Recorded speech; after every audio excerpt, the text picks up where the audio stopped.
time in 2005 when my son was quite unwell, and it was March 2005, and so we were struggling with this, and we thought he was getting better. It was a tricky problem to solve, and we thought he was getting better, but actually I realized he was getting worse. And I remember this moment where, and we were living here in this house where we grew up. So I lived here till 2009, from 1966, before I finally moved to my own home in town. So my parents, my brother, all of us with our kids lived in the same place.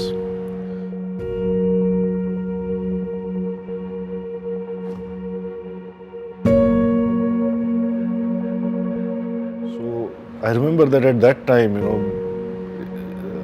I was so overwhelmed by the situation that as a parent I am not able to ensure that my child is okay, that I couldn't think, and it had been several weeks of stress, and I just could not think at that moment. So I still remember, I just picked up a hand towel, walked down from my room across the house to where my parents' room was, and my mother by that time had already become quite sedentary.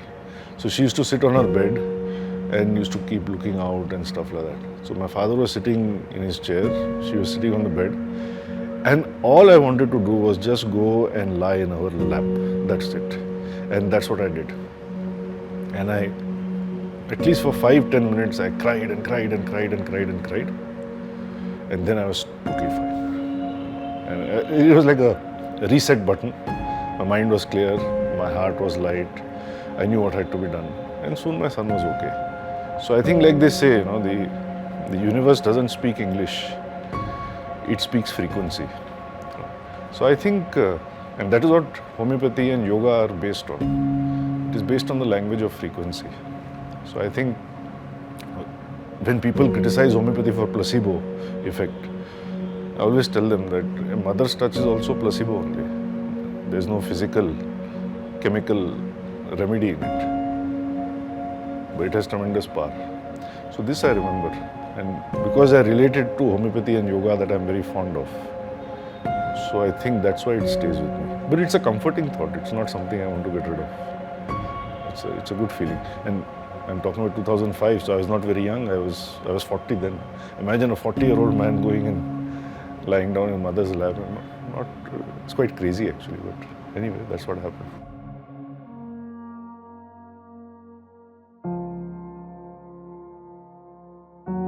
I would go home for lunch a couple of times a week, because this is office, that is home, there's a 1-minute walk. And my father has always been a late Latif, in the sense he never used to come to work before noon or something. So I used to wait for him to come, and then once or twice a week I would go sit in a room with her and have lunch. And she was always aware, because he would always take the work home in that sense and always tell her that this is what we argued about today. Every day was a new argument for a certain number of years. Not everything was very volatile, but something or the other was always going on. So then she would talk to me about that. And then there are times when I would just listen to her. There are times when I would walk out on her. And she was also in a very difficult situation, because there is a husband and there is a son, and there is a company caught in between, and there is a competition that is not going to give you an extra day. So what is the role a mother can play? She was not a manager or a consultant or a professor or something. So she used to talk about it. Sometimes I was patient with it, sometimes I was not. But I must have done that for several years, maybe for about 10 years, I would say. Yeah, from about 2004, when she started slowing down, till 2013 when she passed away. So Dr. Rajan Sankaran, once he told me, he showed me a book. And he said, I think he said, this is my favorite book. And it was called My Secret is Silence. Really, I found, of course, I am absolutely unable to implement this. I try very hard.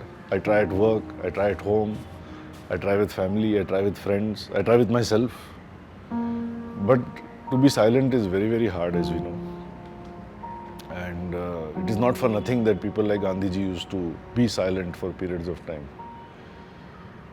And this I saw remarkably in my mother, that when confronted with a difficult situation, she knew how to be silent. And silent not in a passive sense, in the most active sense possible, by absorbing whatever is that stress. It may be a domestic stress, it may be business stress, it may be something to do with health, something to do with family, whatever it was. She had this remarkable ability to just sit, be silent, and in her that presence, the stress used to eventually go away. She had this most unbelievable quality.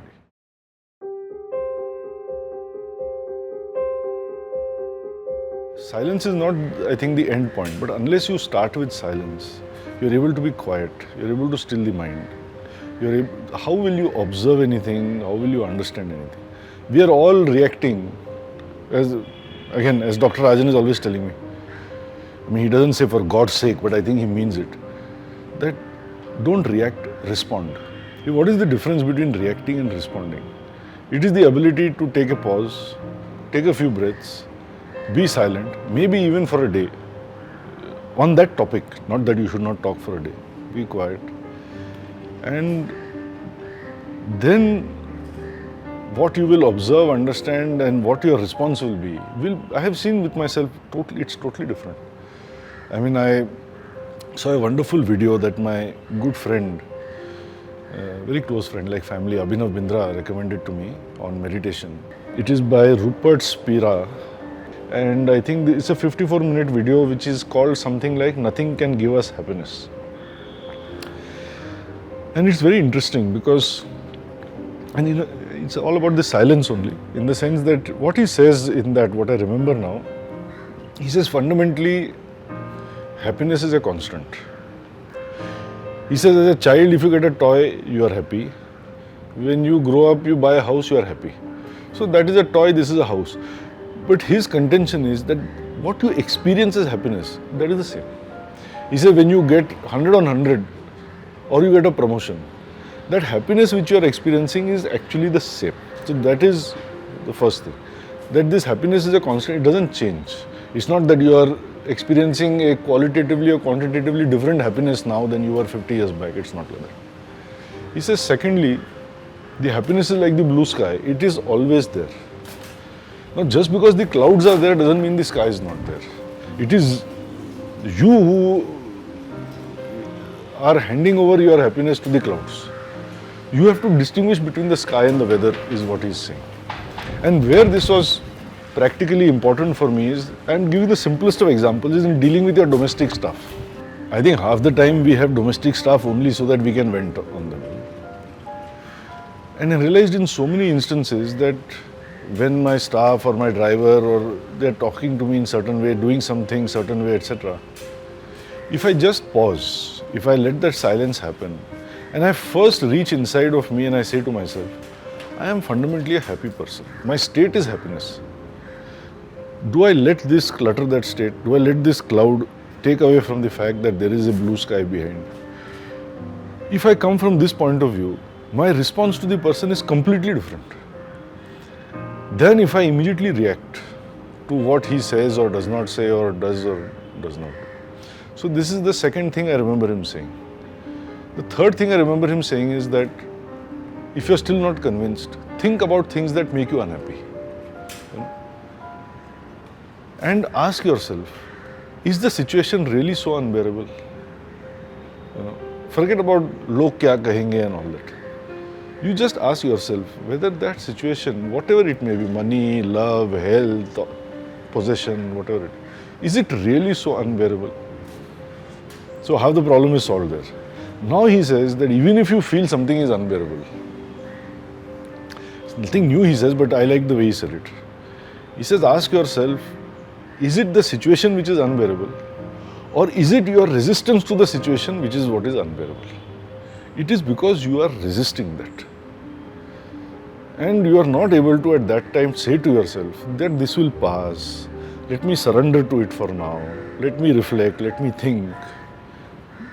There is always a solution. I mean, these kind of simple truths are abandoned at that time because you allow yourself to be sucked into the weather. So this is where the importance of silence or quietness or stillness or whatever, but it is not passive. It is very active. You have to very consciously make that effort within yourself to tell yourself not to react. And it's easy with the small stuff, but it's not easy at all. I mean, today if you have a business environment which is very stressful, or if you have somebody who is not well, or some other stress in life, it becomes very difficult. But what is the other solution? There is no other solution.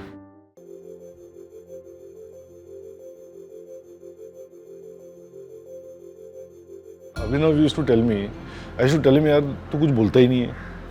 I met him about 4 years ago. By coincidence, that's not important. But I went to visit him at his house. Then I found that I am spending most of my time with his parents. And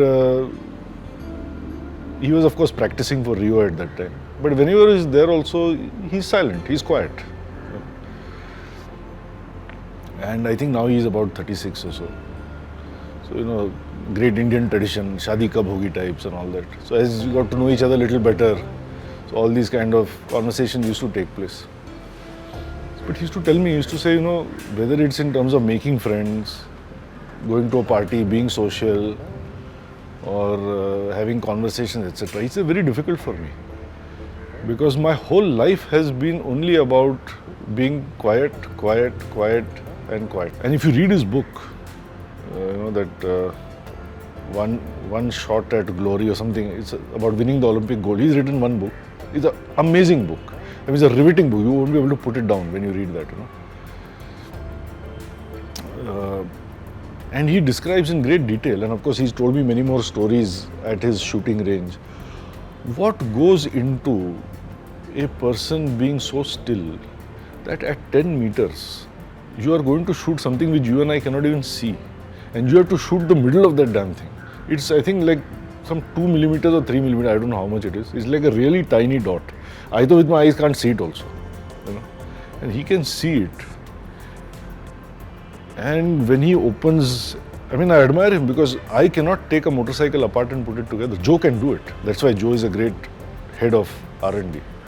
But Abhinav Bindra can take his gun apart to the last spring and put it back together. That's why I took my son there. I said, there's no better mentor for him than Abhinav. I found it in Paul Hoff and all that. Here's a world-class chap. He can take the...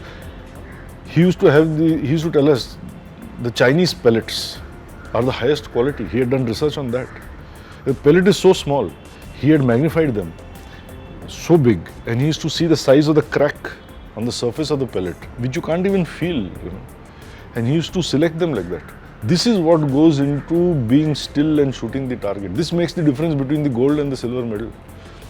He used to wear that stiff jacket, and I think he's written about it in his book also, how in a certain position when he used to shoot, he would cut a small slit in the jacket because that's the last bit of adjustment he needed for the last bit of stillness. How he would put a shim of 0.5 millimeter into one of the shoes because of the surface over there being in that way. I mean, what it goes into being quiet and withdrawing from the world. When at the time, I mean, if I have to go up on stage, so my pulse is normally 55. If I have to go up on stage, I can feel it is 75, I mean, their pulse goes to 150 because you are competing for your country over there. In that situation, because you can't control the heart which will beat in a certain way, but to be still and to shoot that target. So he says, now after spending 22 years of withdrawing, how do I suddenly mix with people? I don't know how to do it, he says. So this is also one kind of silence. So I found that all great people, whether it was Guruji Iyengar, who would be in one asana which I cannot do for 2 minutes, at the age of 75, 80, 85, he'll be in that asana for hours. How to still the mind, not feel that pain. We have all seen those monks who go to that minus 30 degrees and they sit with just their loincloth or whatever. I'm talking this kind of very, very powerful stillness, quietness, silence. So in a small way, my mother was able to exhibit, I feel.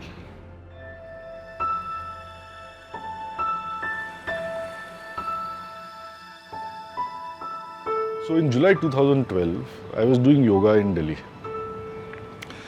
And it was cold in my room because of the AC. It was morning time when you are generally stiffer. And I was doing some pretty extreme backbends. And at one point, when I was halfway behind in a certain backbend, neither I could go down nor I could come up. I got stuck. It caused some damage to my disc and all that. So it was quite painful. By evening I came. I couldn't even sit still. So I went, we have a very good orthopedic surgeon who's a very close family friend, Dr. Kothari. I went to him, he did MRI and all, and he said that you are lucky, it could have been worse, but you have to be in bed for 3 weeks. So I said, okay. But the pain was non-stop. Of course, I was very happy to be in bed for 3 weeks, no problem with that. I was never one that I have to come to office every day and all that. So I was happy to be home. But my problem was I could not even stand under the shower for 2 minutes. 24/7 I had pain. I took because I was on homeopathy, so I would never take allopathy. But I took every conceivable painkiller. It had no impact on me. So that time Guruji called me. Because my yoga teacher, who was his student, told him that I am not well. So Guruji would normally not reach out to people, but he had a fondness for me, I think. So he called me. He said, I heard that this happened. What has happened? So I told him. He said, you come to me. I'll fix you. I said, okay. I put the phone down. I had no intention because he was such a taskmaster. I said, when I've gone for normal class, so he wrings the life out of me. In this condition, when I cannot even lie down without pain, if I go to him, I will not survive. So I didn't go. I think about 3 weeks passed. He phoned again. He said, how are you? I said, now I am little better. Why you didn't come to me? I said, Guruji, very honestly, this is what I felt. That's why I didn't come.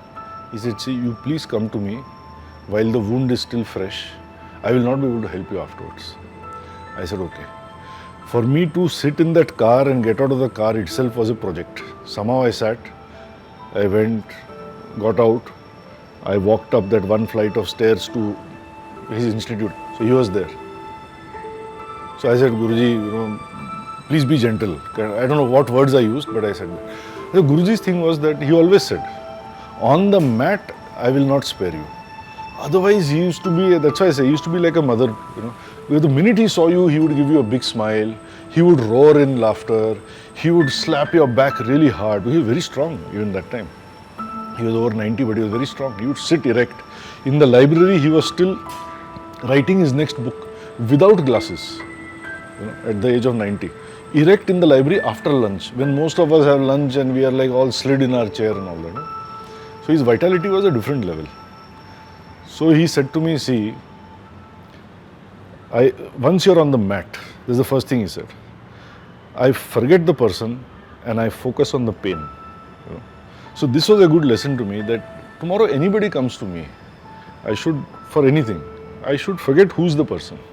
Just focus on removing the pain, first thing. So he said, now let us start. I said, Guruji, I can't lie down without pain. How can I stand? He told me a very important thing. He said, the only problem in yoga is direction.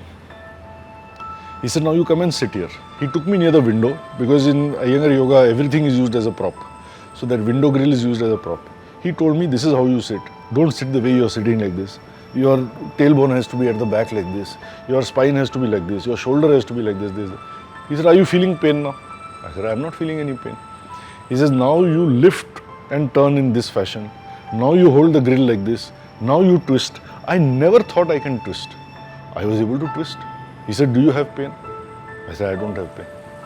So he said, remember, whether it is yoga, whether it is work, or whether it is life, the first problem is direction. If your direction is not right, everything will hurt you. If your direction is right, nothing will hurt you. You may get there late, but nothing will hurt you. I said, okay, very good. Then he made me do all those basic twisting and all to warm me up. Then he took me on the mat. He said, now you do Sirsasana, headstand. I said, Guruji, headstand, and there are other students, So I said that now headstand though in this condition, impossible. He said, you know how to do headstand, no? Your headstand is very good. I said, yes, very good. He said, you do it. He made me do it and he said, be aware.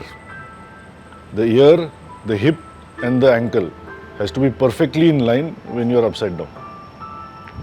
And then on my left foot, which was the bad one, he hung a weight, I think about a 5 kilo weight, and he said, you push against it. I didn't know that time he has hung a weight. But if somebody had told me that that day I was going to do a headstand and have a weight hung on me and push against it, I would have said, impossible, I can't sit straight. There's no question. There was no pain. So I asked him again, I said, Guruji, how come there is no pain?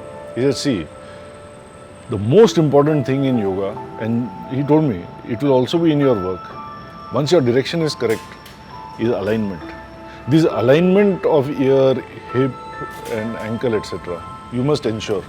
In your work also, one department with the other, one person with the other, one function with the other, the whole supply chain.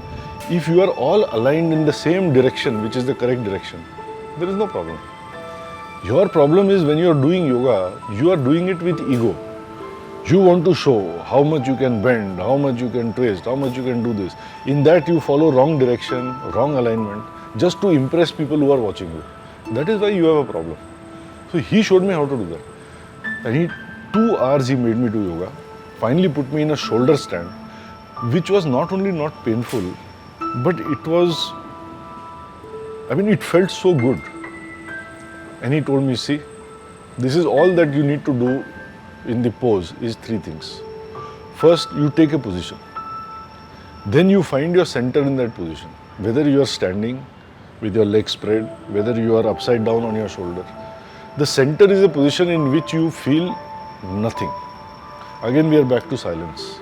If you are constantly adjusting, feeling you are going to fall down or there is a little more load on this side, that side, you keep doing the adjustment. You adjust till you feel nothing. That is your center. And he said, now from that center, you have to spread out your arms and legs. So even though you are standing on your shoulders, but you can splay your legs to the side, provided you are in your center, otherwise you will fall down. If you are not in center, if your CG is not established, you are going to fall down. So he taught me that whether it was in work or in life, you find your center, whether it is as a motorcycle company or in your life, whatever center you want to find. Never leave that center. Whatever you do, you want to make an electric Chetak, you make it from that center. You want to make a KTM, you make it from that center. If you lose that center, then it is like crossing a Lakshman Rekha and some Ravan will come and take you to some other place. So I did that. So 2 hours of yoga I did, which was beyond my comprehension because I was in pain even when lying down. At the end of 2 hours, I felt as if my body, which from head to toe was in pieces, had got welded into one piece. And I walked down effortlessly. I went to my car and I didn't realize that I have to turn sideways, sit down, then swing my leg. I just went in like a normal person and nothing happened. I was able to just sit in the car. And I realized, oh my goodness, I have sat in the car like a normal person. I drove home. I was overwhelmed with emotion. That how a man, just by his hands and manipulation and words and all, and such a great worldwide guru, has spent 2 hours alone with me without using any instruments, equipments, medicines, nothing. And what a profound effect it has had on my mind and body. Of course, by next morning, 60-70% of that benefit was lost. But I was still 30% better. Now I said, I'm going to go back. Now I didn't wait for a phone call. So I went back. So he saw me, he laughed, slapped my back and all. He said, I knew you will come. I said, Guruji, again, we have to do the whole. He said, now you know what is to be done. You go and do it by yourself. So I said, okay. And I said, now I'll do it. So I went very often. But I told him, I said, Guruji, my doctor wrote an email to me saying that once you are rested, we have to do pinhole surgery. and that is the only way to fix your back. And here you have fixed me 30% with just 2 hours of yoga. How can it be? And he told me a beautiful thing. He said, see, there are two schools of thought, and this was invaluable for my work. He said that they believe that function follows structure. If they fix your structure, you will start functioning correctly. I believe that structure follows function. If you start functioning slowly, step by step, in the correct way, correct direction, with alignment, with center of gravity, find your center, expand from all these things which I told you. If you do it, your functioning will become normal. Because he said to me exactly what years later Dr. B.M. Hegde said when he came here. He said the mind is not in the brain. He said every cell is intelligent, every cell will adapt. It is not only your brain which has intelligence. But you must start functioning correctly, and then your structure will correct itself. So this episode with yoga taught me so much, about how we should go about our work, direction, alignment, center, expansion, growth, etc., etc.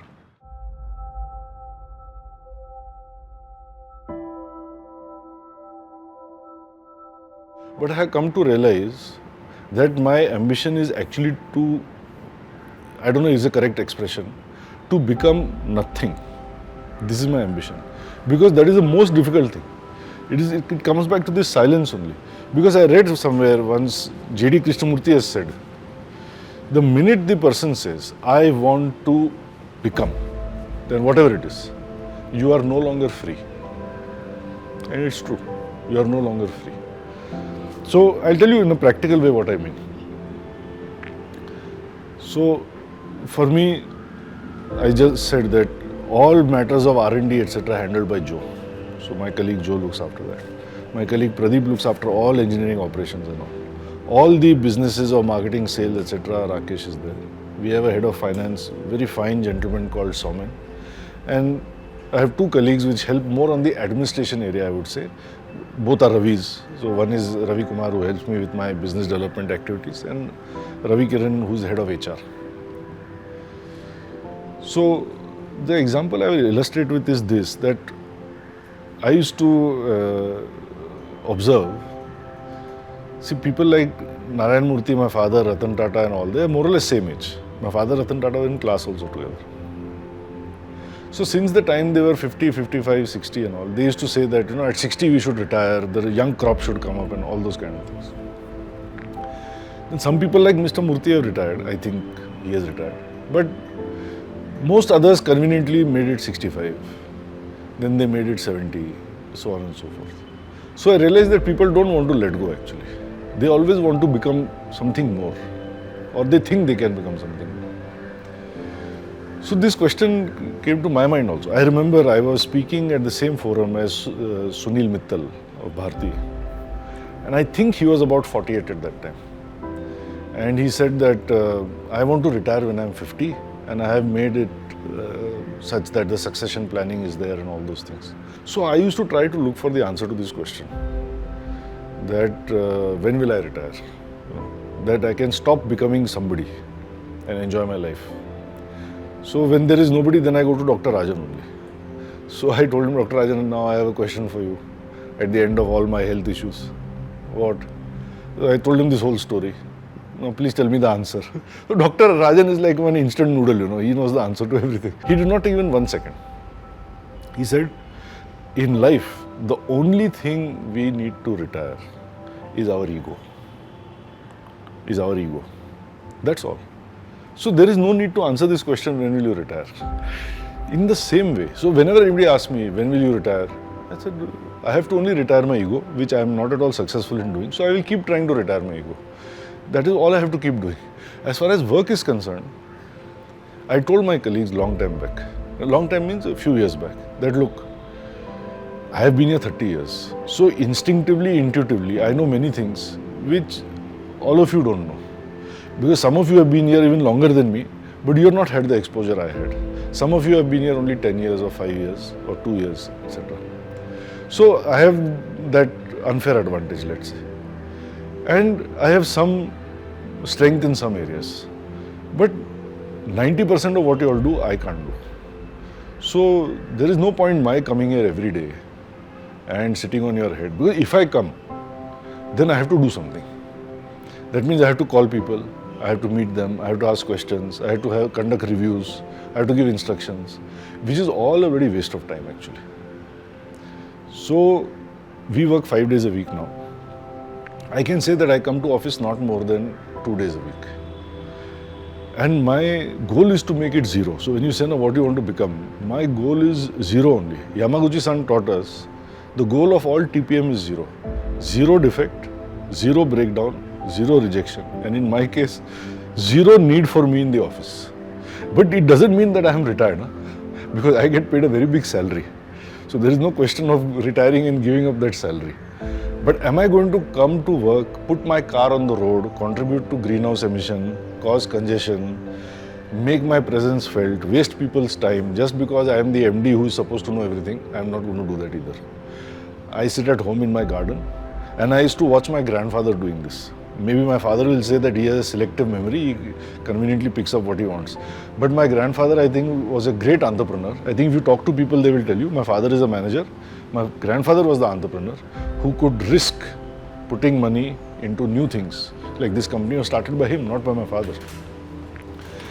And my memory of him is a wooden bed with an incline that he used to sit on in the sun and get an oil massage and conduct his work from there.